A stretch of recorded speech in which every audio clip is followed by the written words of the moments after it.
ఇక్కడ ఈయన చెప్తున్న విషయం మీకు అర్థమైందా?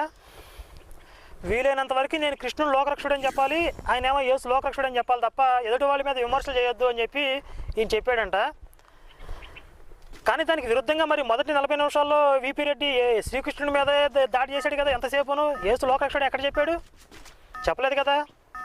మరి తప్పు కదా నువ్వు చెప్పిన ప్రకారమే. మరి విపి రెడ్డిని ఎందుకు మెచ్చుకుంటున్నావు నువ్వు? పైగా శ్రీకృష్ణుడు లోకరక్షుడు అని నేను చెప్పలేదా? ఎవరన్నారు? ఇంత ముందే చెప్పాను, ఫస్ట్ రౌండ్లో చెప్పాను. ఇంకొకసారి చూడు, నువ్వు మొదటి రౌండ్ చూడు.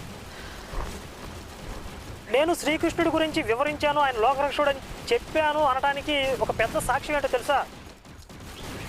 విపి రెడ్డి అన్నాయి. నువ్వు వినాలి, ప్రత్యేకంగా నువ్వే వినాలి. ఫజలుర్ రెహమాన్ గారిని మించిన సాక్ష్యం ఇంకేముంది, అంతకు మించిన ఆధారం ఏముంది అని అంటున్నావు కదా.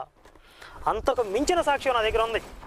నేను శ్రీకృష్ణుడి గురించి వివరించాను, నువ్వు బైబిల్ మీద ఫెయిల్ అయ్యావని చెప్పి 10 పాయింట్స్ నేను నిన్న పెట్టిన